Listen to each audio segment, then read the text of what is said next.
Welcome to another edition of Boxing Info. I'm your host, The Islander, and this is the, well, kind of a small results show with a little bit of upcoming, a little bit of news.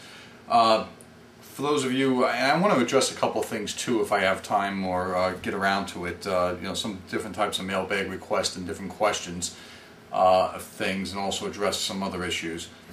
The fight that I want to go ahead and review was the Amir Khan-Zab Judah unification bout in Las Vegas. I know it's old news now, but the situation is it was something that did have some significance and importance to it, and the result was not so much shocking as it was a little bit surprising at how you know, Zab Judah can go ahead and just give away his title, hoping to get the benefit of the doubt on a you know, claiming a low blow. But I want to break down this fight in a couple of different areas. If you remember what I said, one of the things Zab Judah couldn't do was let Amir Khan get going and get rolling. Kind of like Tommy Hearns. Once he gets set in a pattern and gets rolling, all kinds of other things happen. And the most alarming thing that happened in this fight from the first round onward was not that Amir Khan was able to hit Zab Judah, it was the frequency and the accuracy that he was able to hit Zab Judah. It looked to me that either A, Judah had grown old overnight, or all those tough fights had caught up to him, or that in combination with the fact that, you know, maybe Khan is, you know, the real deal. I thought he won just about every second of the fight, and Judah had no real answers for him. But, you know, just the idea that a conventional fighter could, you know, just outwork and outland and out-tag a slicker, or in some people's minds, a dangerous southpaw like Zab Judah is just unbelievable. And it's just for the record, as far as the punch, when they were clinching and wrestling around, and Khan unleashed a right hand, kind of like uppercut sort of thing to the body, that landed right on the top of the belt line. It wasn't like it was on the cup, it wasn't like it was on the hip, it was right on. It was a totally legal punch. I don't know why in the world Judah didn't get up, because it looked like he was able to get up. I just think that he was, you know, looking to basically buy himself 5 minutes to collect his thoughts and stuff, and, you know, the referee did the right thing, kept counting and counting him out. Shame on main events for kind of like acting like it was, you know, they were basically disserviced. Where do they go from here? Well, look at it this way. For Zab Judah, you know, maybe this was just a bad night, but then again, he had very shaky moments again in his last few fights against Lucas Mathis and that Mabuza guy, or whoever it was, that he just won the title from. You know, he'd been clipped and knocked down in both of those fights, and had some rough spots before, you know, being able to pull them out. I personally would like to see Zab Judah fight Marcos Maidana, because it would be the end of one of them, you know, not once and for all, but it would be the end of one of them. And, you know, there's been talk of other type of fights for him, but let's look at what's up for Khan next. You know, it's looking less and less like Timothy Bradley's going to get in the ring with Amir Khan, and, you know, just a few months ago I would have said I was taking, you know, Bradley easily. I still think Bradley is one of the guys that is going to give Khan a stern test, if not beat him, you know, without having to knock him out like Bradis Prescott did. And only for the reason is that Timothy Bradley does two things or three things very well. One, he leads with his head, in conjunction with number two, which is he is able to move inside behind punches, and they're not punches set up to destroy somebody, they're punches set up to distract a guy so he can move up and inside his chest and then do his work. Very good at doing this.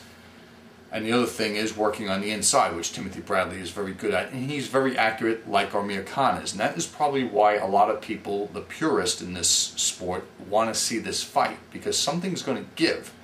Either Khan's going to give up his height, or Bradley's going to give up positioning.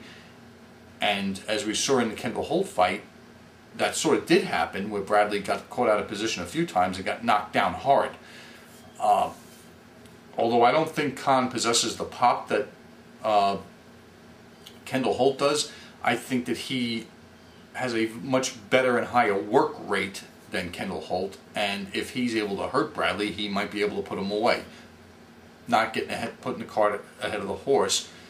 You know, I still think that fight needs to be made, and it looks more and more like it's not going to be made because Bradley has, I believe, signed with Top Rank, who is still not on best of terms with Golden Boy, and at the same time he is being sued by Gary Shaw, and I'm not sure if it's his manager or who it is, because, you know, it was on Bradley to fight Khan to begin with, you know, under a lot more favorable circumstances than will be the case if they get it together now. Other than that, Khan has made, you know, mention of moving up to, you know, 147 pounds and looking to fight the winner of Mayweather and Victor Ortiz. And I think this is refreshing in a sense that, let's give Mayweather his credit, because he's fighting a fight that's very dangerous to him. He's favored to win, but at the same time, he's getting in the mix with these younger, hungrier guys now. You know, again, it's all in line to basically, you know, get Pacquiao, because we know Khan's probably not going to fight Pacquiao, but if Mayweather's to beat Ortiz, he may go directly to Pacquiao, he may go directly to Khan, and then by way of Pacquiao by taking opponents. This is what this game is about now. I've said this before and I'll say it again. A lot of you, I know, think I'm a broken record when I say this. We, as viewers and fans, enjoy the sport of boxing, but it's the business of boxing, the big picture, that has to be looked at very carefully, because the business of boxing dictates what we get to enjoy and what we get force-fed, which is with garbage sometimes.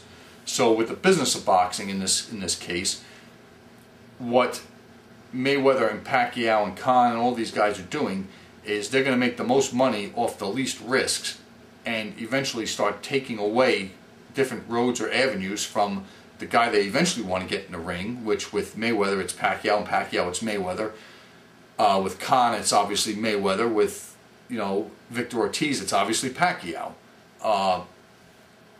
You know, there's a golden pot at the end of every, you know, rainbow, and these guys are jockeying for position for, you know, to make the pot of gold as big as it can be. And I can understand exactly what Mayweather's doing, and I think it's pretty smart, because I think Victor Ortiz has a belt that Mayweather desires, the green WBC belt. 2, he's coming off of a signature win over Andre Berto, so Ortiz has taken one threat away from Mayweather, or out of his way, which is Berto, and Ortiz is a southpaw, so it gets him a step closer to Pacquiao. In regards to the promotional companies, here's the news now, and this goes back to, but in any event, to sum up with Khan, Khan is either going to make a move to 147, or a fight has been signed to take place in Ireland. I think it's in Belfast, between Paul McCloskey, who Khan, I believe, just beat by a cut, if I'm not mistaken, and in a very ho-hum fight, and Bradis Prescott. As we know, Bradis Prescott does not get up for all the fights that he's fought since Khan. And McCloskey's got a kind of a crazy defensive style, a good boxer.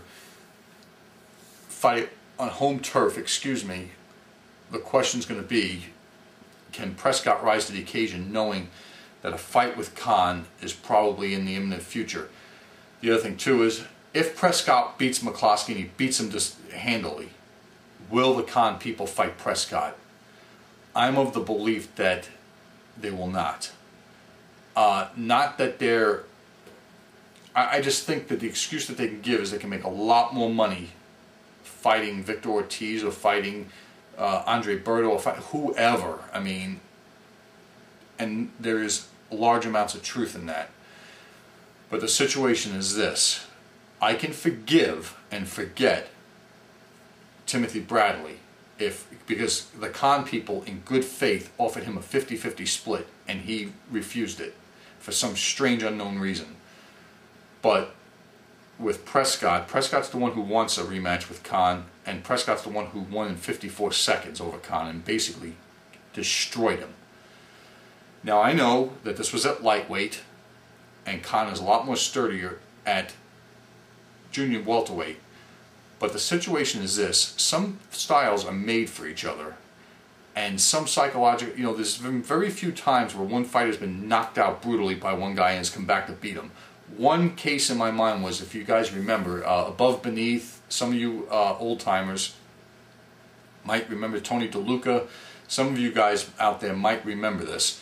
Back in 1981, the WBC Cruiserweight champion, Carlos Sugar de Leon from Puerto Rico, a very gifted boxer, puncher, very good fighter, stepped in the ring with a journeyman sort of contender named S.T. Gordon. And I believe that De Leon was having it easy, didn't take Gordon seriously, easy in the first round, got caught and knocked down in the second round and taken out. It was a shock. Gordon made a title defense. De Leon basically fought a couple of fights, and I think maybe one of them, I'm doing this from memory, I think maybe one of them was a stoppage, a bad stoppage over Leon Spinks. Got a rematch with S.T. Gordon, and he basically, when he took him seriously, he took him apart. And the same thing could happen here with De Leon and S.T. Gordon. De Leon dropped S.T. Gordon, beat him around the ring for 12 rounds, dropped him again in the 12th round, nearly took him out. And the danger that S.T. Gordon possessed was kept at arm's distance. The problem here is that for all the physical gifts that Amir Khan has, Bradis Prescott has the same. He's got height, he's got reach, and I think he's got better power and a better chin than Amir Khan. And this is the reason we probably will never see them in the ring again, because somewhere across 12 rounds, Khan's going to get hit on the chin. And let me tell you about this. It's enough of a scare for Marcos Maidana to cross a right hand off of Khan's chin and nearly knock him face forward down. It's another thing for Bradis Prescott to land a right hand or a left hook on him, which is going to probably happen in every round of the fight. Okay, let's be honest with each other. Khan can't keep that from happening. Khan's got to fight fire with fire against Prescott, and we saw how that worked out the first time. Prescott is going to reach him eventually, and I think that most people who are associated with Golden Boy and with Amir Khan's camp, including Freddie Roach, know the same things I do. They know more than I do. I'd be surprised if they take that fight, but I'm hoping they do, because there's no, as a lot of you have pointed out, there's no getting rid of the demons until you do what Lennox Lewis did, which is basically beat the guys that beat you. And I hold fast and firm to that theory. All right. The news about the promotional companies. As you well know, Nonito Donaire, as he scored his spectacular second-round knockout over Fernando Montiel back in February, has been idle since.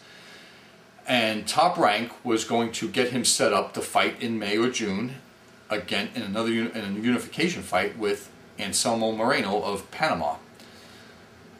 And there was a falling out. Well, they basically, Ted Buff, the I guess president of Top Rank, and Rachel Donaire, Nonito's kind of, I guess, personal manager, because I think Cameron Duncan's his real manager, and she sat down and ironed out the issues that he has. And I don't know whether these issues include he doesn't want to be on the undercard of Pacquiao or what the case may be, but in any event, they worked out the issues, and not only is he basically remaining with Top Rank for the last fight of his contract, he signed a renewal.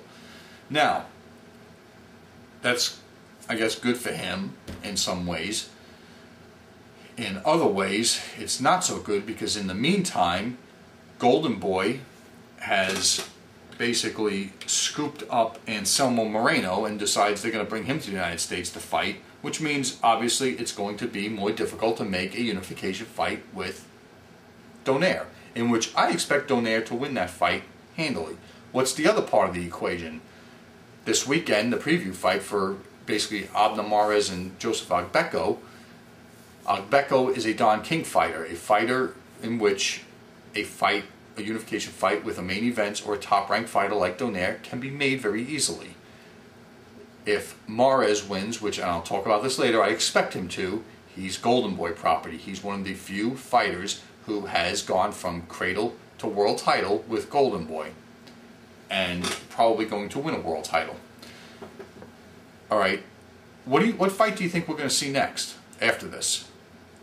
If Marez beats Agbeko handily, don't you think we're going to see the IBF champion Marez taking on the WBA champion Moreno, who are both under the same promoter?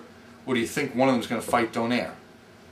I bet you that my guess is the two of them are going to fight, and Donaire's jumping 122 pounds, which is what I've read is going to happen. I wanted to look something up, and I should have had this prepared before I got on camera, and that is I wanted to see Anselmo Moreno's record, because I don't believe that guy has ever fought in the United States, and I cannot believe that Golden Boy Promotions went and scooped this guy up, who's Anselmo Chimito Moreno. 31 wins, 1 loss, and 11 knockouts. Not exactly basically setting the world on fire. Okay, he is 5'8", a southpaw, Panamanian. And he's been going through the, basically what I would call the retreads. Lorenzo Parra in his last fight. He has fought in Panama, in Venezuela, in France, in Panama, in France. Only won a split decision over Maya Manshapur, former champion who I thought had seen better days, in 2009. Split decision.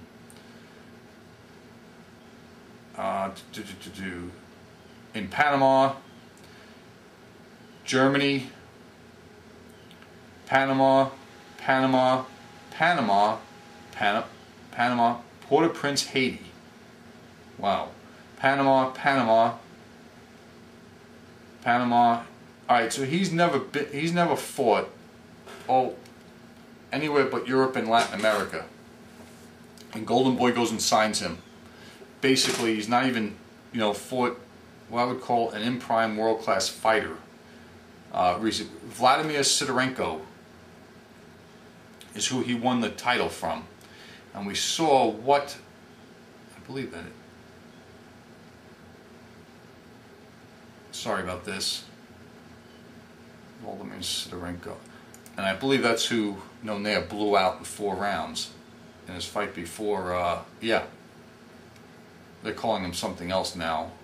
Volodymyr, it's Vladimir, it's Sidorenko. These guys, people changing their names. Okay. Basically, he's beaten him twice by very close decisions. My thing is this. I think Moreno basically is a fine boxer, but he was going to be cannon fodder for Donaire. And I personally think, I don't think that the Golden Boy people want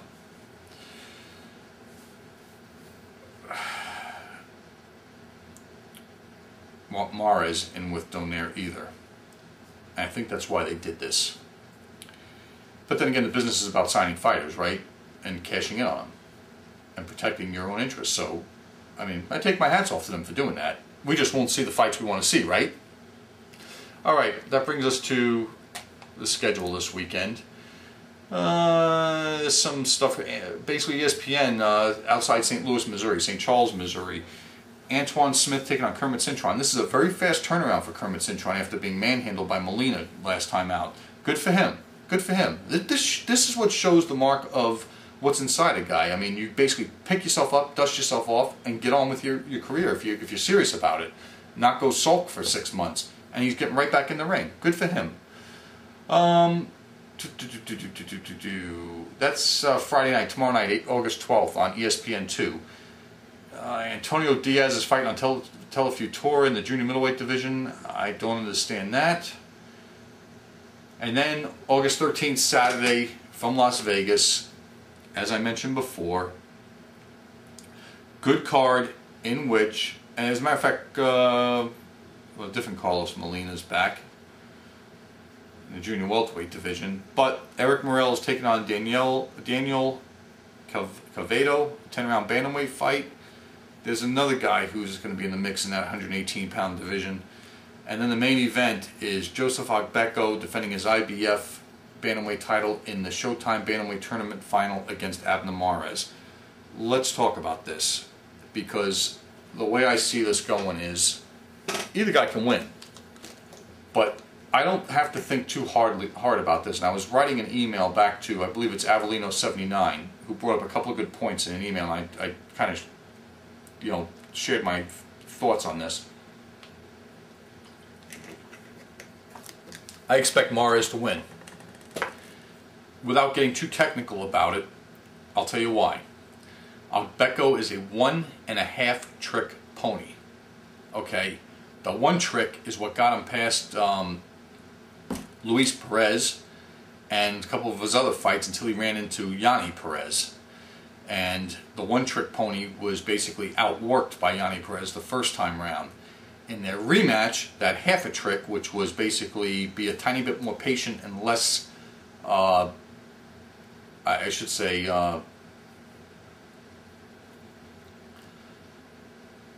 less careless. How about that? A little bit less careless. Was able to make the difference in the Perez fight, because to me, I think Perez had been worn down and drained by his fight with Agbeko and his life and death struggle in a fight he could have easily lost against Abner Marez. He was hurt in that fight bad. So I think Agbeko got a watered down version of Perez, not the same guy he fought the first time, and a tiny little change in tactics got him through that fight. So he's a 1.5 trick pony. Marez is a way more dynamic fighter.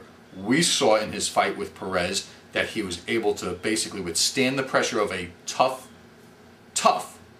guy who was going to come after him with volume and turn the tables on him, as well as his fight with Vic Darchinyan, which did not start off well. He was in big trouble in that fight from both a hurt standpoint and a tactical standpoint early on before he was able to turn the tables on Darchinyan. That is the mark of a very solid fighter who can basically make changes on the fly, and he did that. And basically, it's not just making one tweak here or there. It's basically turning the whole complexion of the fight, which is what he did in both of those fights. That's going to be a difference, because Agbeko's going to try his first thing, which is his normal style of basically fighting like Yanni Perez does. And when that doesn't work, he'll be a little bit more patient. And then Marez is going to change the tempo of the fight. Look for Marez to hurt Agbeko to the body. Trust me on this. He hurt Yanni Perez to the body real bad, and he kept Darchinyan off of him with some good body shots too. He's going to hurt Agbeko to the body.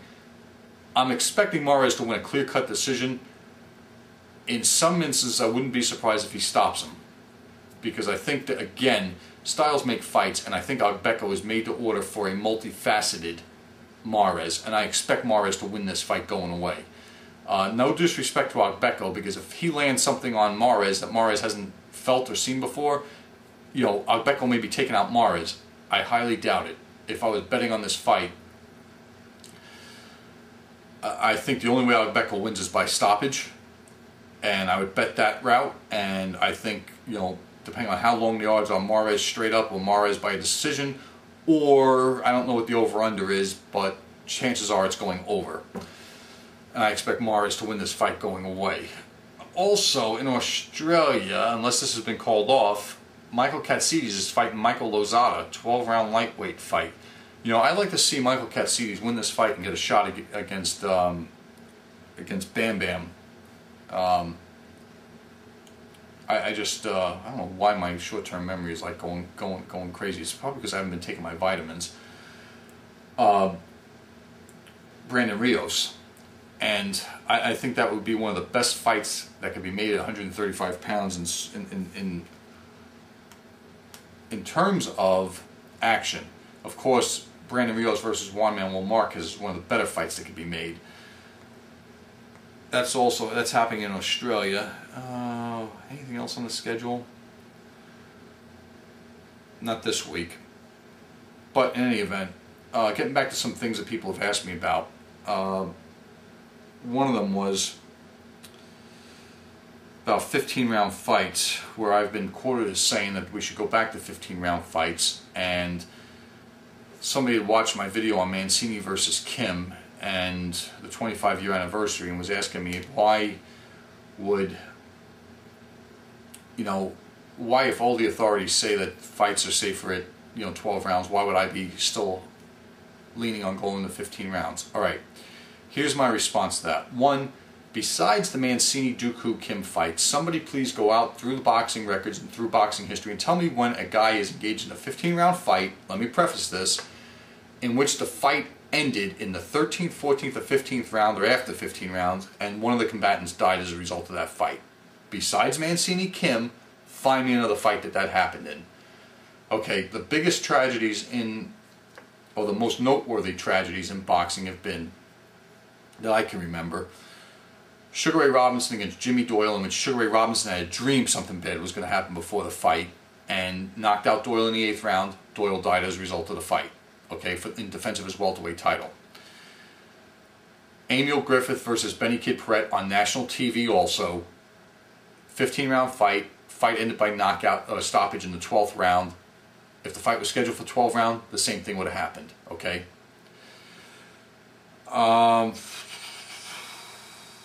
There's another black and white one that I was thinking of, and I'm trying to... Oh, I know.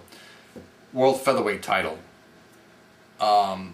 Davey Moore, the World Featherweight champion, taking on Ultiminio Sugar Ramos. I'm not sure if that was the 10th, 11th, or 12th round. Basically, Ramos unleashed on Davey Moore and sent him down, and Moore's head hit the bottom rope when he went down. He was able to get up, and Ramos jumped all over him with both hands and basically left Davey Moore. This is when referees let the guys fight, back in the 50s and 60s. The champion Davey Moore was basically leaning face forward through the ropes when the round ended, and basically he never recovered. He died a few days later. Again, 15-round fight. That happened in the 10th or 12th round. I can't remember offhand without looking at the book. Okay. Fast forward. 9 months after the Mancini-Dooku Kim fight, the WBC immediately changes their title fights from 15 rounds to 12 rounds. And in 1983, I think it was June of 1983, could have been September, it was either September or June of 1983, the WBC bantamweight title has been vacated by Lupe Pintor. The number 1 and number 2 contenders, Kiko Behinas, takes on Albert Davila, who's getting his 5th and final shot at the title. The fight is scheduled for 12 rounds. Behinas is winning the fight going into the 12th and final round. Davila, who is not a knockout puncher and knows his career is on the line here, he's not getting another shot at the title. It's the 5th and final time. Basically goes apeshit crazy, unloads with both hands, drills Behinas to the canvas. His legs are crossed, he can't get up, he's knocked out, dies 4 days later as a result of that. Alright, so you think maybe in that last instance, and there's also Jimmy Garcia taking on Gabe Ruelas in 1994, 12-round fight ends in the 11th round, Jimmy Garcia dies as a result of his injuries. There's no, I agree with Ray Mancini, there is no evidence to show that those extra 3 rounds have any bad effects on anybody. I've just named you all the examples of tragedy at the world title level that were involved in 15-round fights and involved in 12-round fights where the fights didn't even reach the 13th round. Alright, what would this change is what you're probably thinking as you're listening through this long video. Alright, guys like Oscar De La Hoya may never become world champion if world title fights are 15 rounds. Let's be clear about that. Okay, I personally think it would be harder for Pernell Whitaker to dominate like he did if fights were 15 rounds either. He would have definitely been a world champion, he would definitely dominate. Guys like Meldrick Taylor may never have been world champion if fights were 15 rounds. Let's be honest with ourselves. Guys like Terry Norris may or may not have. Guys like John Mugabe probably not, wouldn't have. So there's a whole, slew of fighters from the 80s into the 90s onward who may never ever have either become what they became or even gotten a world title if fights were 15 rounds. I'm just being as honest as I can with you people about this. Another good question somebody asked me was, and above beneath you can help me out with this, how did we get to see fights that were on closed circuit TV back in the 70s and 80s? Alright, with me it's the 80s. Let me give you an example of what would happen. Or how did they choose, how did each network get the fights, was what the person asked me. And this was, I think, I didn't do this by memory, who this person was that asked me this. I don't know if it was Ring Up 83 or I don't know. Anyway, here's the answer to your question. Fights were shown on closed circuit TV For instance, like Salvador Sanchez, Wilfredo Gomez, okay? That was on a Friday night. It was done on closed circuit TV. It was a week or two later that ABC rebroadcasted part of that fight. I don't know how the networks were contracted for this, but on several occasions the networks themselves had people at the fights basically doing a broadcast of it that wasn't shown live. And a good example of this was ABC also did Leonard Hearns 1, which Howard Cosell, I believe, was the one who basically did the rebroadcast of it when it was shown. Like, the way that worked was, and the way this also worked with HBO, that's what the person asked me. If a person didn't have HBO, they didn't see closed circuit, how they got to see these fights. With something like Leonard Hearns 1, the fight was shown, I believe that was on like a weekday night, like a Tuesday or a Thursday night, on closed circuit. The fight was then rebroadcasted a week later on HBO.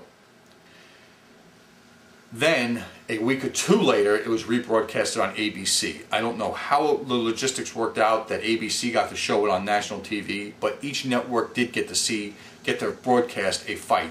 And this is the one that I bring above beneath into, because the person specifically asked me, if you weren't at the fight, how did you get to see Davey Moore versus Roberto Duran from Madison Square Garden? Alright, that was closed circuit. It was on a weekday night also, because people don't realize big fights were shown on were set up on weekday nights. Look back to Mike Tyson versus Razor Ruddock, 1 and 2. I think number 1 anyway. Mike Tyson versus Razor Ruddock 1 was on a Tuesday night, and the reason why I know this was I was in my second tour of duty at college. I was taking a final in I think a geography class, and my professor knew I loved boxing. He said, he goes, he asked me if I was going to go watch the fight. I was the first person done with my test. I was like, you bet, and went racing home to see it. But that was like on a Tuesday night. Same thing with with Davey Moore and Roberto Duran. That was on a weeknight, and I don't even know if it was televised, to be honest with you, because it was basically at Madison Square Garden, and I don't know if it was closed circuit or not, but CBS was there broadcasting it live, although it wasn't being viewed at the time. A week later, they replayed it on the same day. They replayed it on the same day that NBC was broadcasting the Bobby Chacon-Boza Edwards rematch. And those two competed against each other on a Saturday afternoon. Now, of course, that's also the broadcast you got.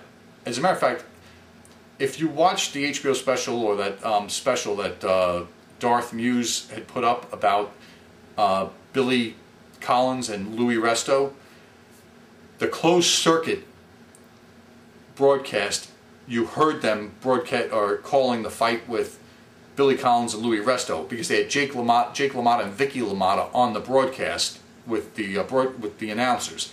That was not CBS. CBS was Gil Clancy and Tim Ryan broadcasting, which is what I got to see the following weekend when CBS rebroadcasted it. So that's how that worked. There was no rhyme or reason, unless each network was contracted with a certain promoter or a certain fight, that they got the rights to it. And I remember this specifically back in 1982, where Davey Moore from the Bronx went to Japan to fight Tadashi Mihara and won the title after only having 8 pro fights. It was amazing. NBC, I believe it was NBC, replayed it. When he made his first title defense in South Africa, in a fight he was expected to lose against Charlie Weir, basically it was NBC re-showing that like a week later. And I never remember that, because it was at a big rugby stadium, and the canvas of the ring was black. And I remember Marv Albert was one that said, asking Dr. Freddie Pacheco, have you ever seen a black canvas before? Whatnot. At that point, in a fight I had watched, I'd never seen one, but I'm sure other places around the world had them. That's going to about do it for this show. I will be back with a recap of this fight, because this is somewhat important. And then I believe Marcos Maidana is fighting in the not too near future. Although I'm looking for that right now. Fernando Montiel is also fighting at the end of this month. And just a real quick note on Nonito Donaire. Supposedly November 5th is his next fight against an opponent to be named. From what I have read, Top Rank is trying to line up a fight against Omar Narvaez, which is going to be a mismatch, but Narvaez is made to order for him, but he is the most popular name that they have right now. They're looking at a couple of other names, and that's going to about do it for the show. Lastly, the other thing I was going to tell you about is this video becomes 35 minutes old.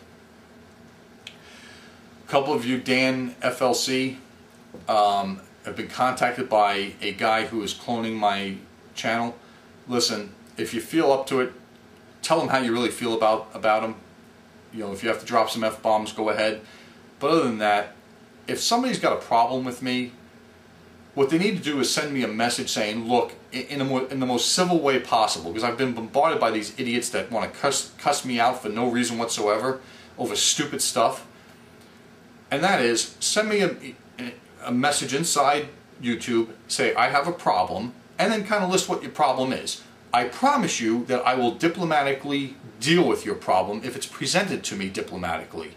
You know, I'm not here to please everybody. As you can tell, I'm not here to make friends. I'm not here to, you know, basically try to be the biggest subscriber base in the world, although for some strange reason my subscriber base has jumped over 100 people in the last couple of weeks. I just want to welcome aboard everybody. Maybe the guy who's doing this is basically going to all kinds of people on different boxing boards and sending the same message, and then they're finding the real McCoy and then subscribing. And if that's the case, that's great.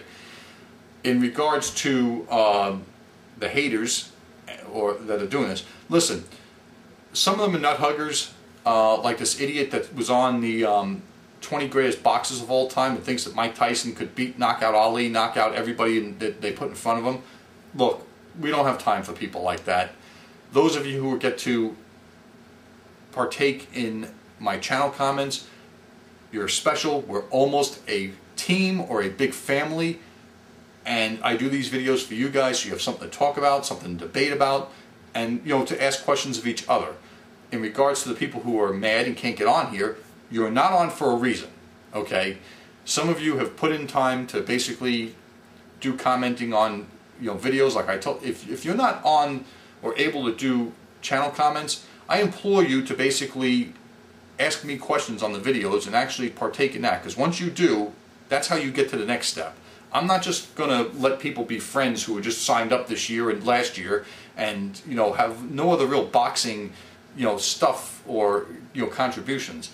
In regards to the guy or the people that are cloning like Blood Boxing and other people's channel and making these phony, you know, gay type things, there's a deranged individual who is in Germany or Austria who does nothing but, he's the biggest coward in the world, because he will sit there and make videos about other people's boxing channels and clone boxing channels, and yet that faggot won't show his face.